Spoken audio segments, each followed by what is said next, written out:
Yo guys, one of the main requests I get from you guys is when are my wet setups dropping? And the answer is very soon.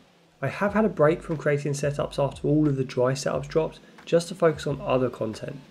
But I thought one of the best ways to help you guys find the perfect wet setup is to show you how to convert any dry setup into a very good wet setup.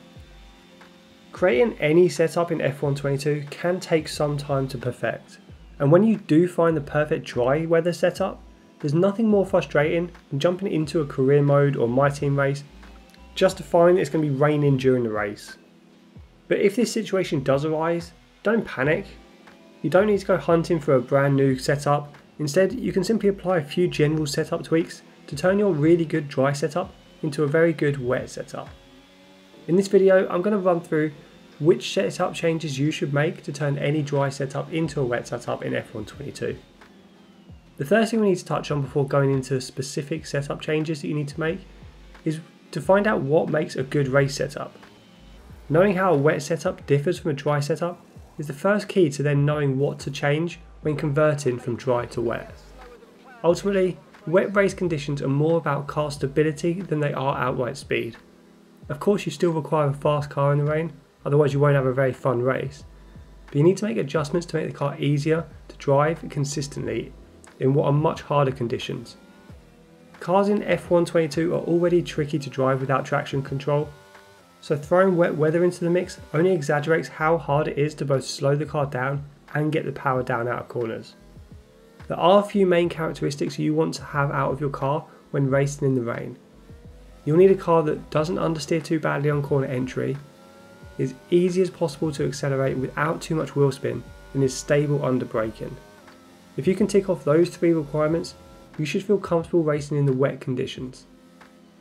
So now that we've looked at the characteristics we're after, let's take a look at what areas of your car setup you should be thinking about changing. The first one is to tune in some higher downforce. You'll almost always want more downforce in wet conditions. The track is much slipperier and you have a lot less mechanical grip in the wet. This will ultimately make your car slide across the track surface much more than in dry conditions. One of the answers to this problem is to increase your downforce. More front downforce will stop your car from understeering as much on corner entry, and more rear downforce will increase your rear stability.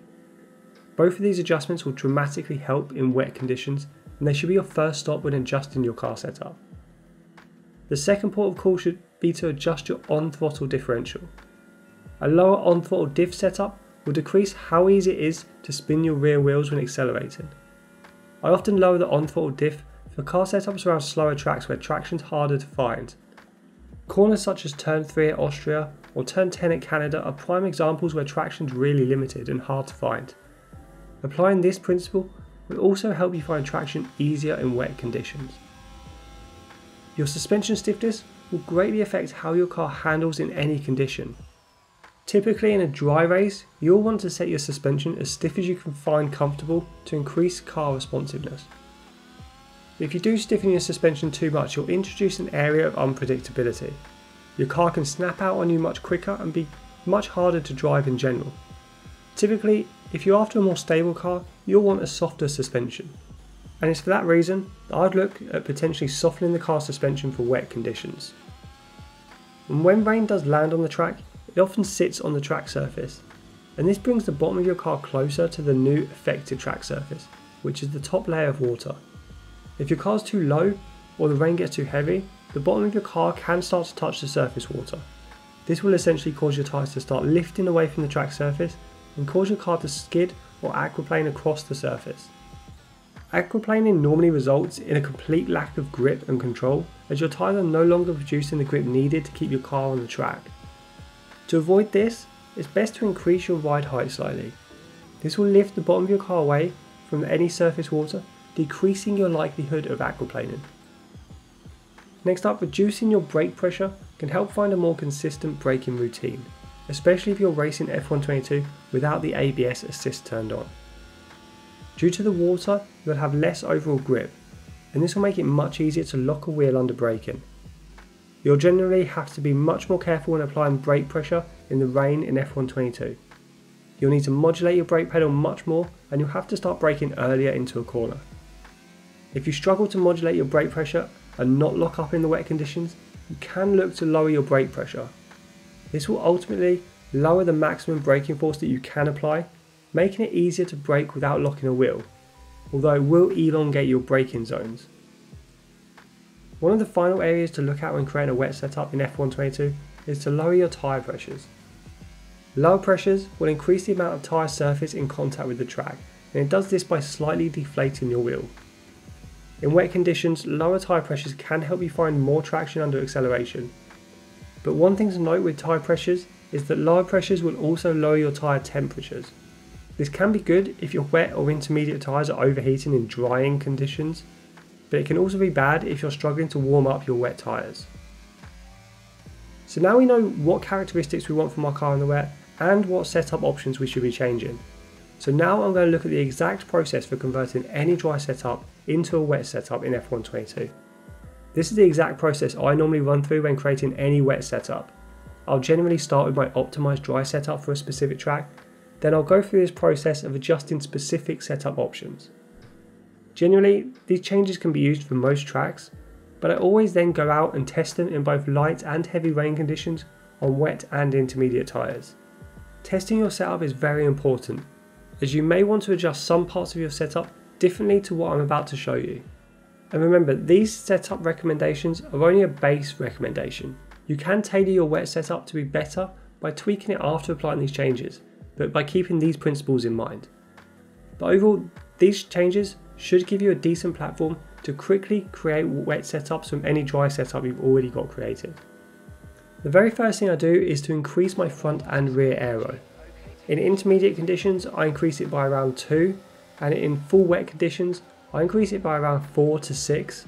You can always go a bit higher if you're finding it difficult to get around a lap. Next, I always lower the on-throttle differential to 50%, and if the off-throttle differential is higher than around 60%, I'll lower that down to 50 to 55% as well. Then I always lower my rear camber by 1 point, and when I say lower, I mean move further right on the slider towards max, minimizing your camber angle. Then I'll lower my front and rear suspension stiffness by at least 1, and if my suspension setup in my dry setup is above 5, I'll lower it by 2. If your rear anti-roll bar is over 8, I'll lower it by around 1, otherwise I normally leave the anti-roll bar alone. And then I'll increase both my front and rear ride height by 2. I'll then lower my brake pressure to around 95%, especially on some tracks if I struggle with wheel lockups. You can leave this at 100% if you like. And then if your brake bias is above 52%, which it normally won't be anyway because in F122 you can run 50% brake bias, but if it is above 52%, lower it down to 50%. Then finally with your tyres, I lower the front tyre pressures by 1 point and the rear tyre pressures by 2 or 3 clicks.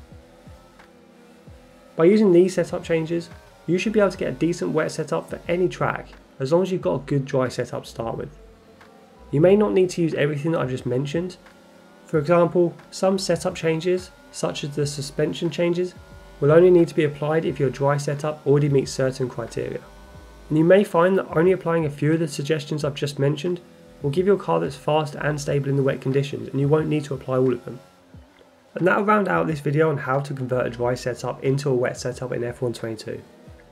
Understanding the principles of how driving in the rain differs from dry conditions and what to look for in your car setup should help you be able to tune your own wet setup from any dry setup you have. As always, let me know in the comments below how you're getting on with F122, how you're finding setups, and whether you found this video useful at all. I always read every comment and I look to reply to as many as I can. Also hit that like button as it will really help the YouTube algorithm, and subscribe to our channel for more daily F122 content. But for now guys, I'll see you on track.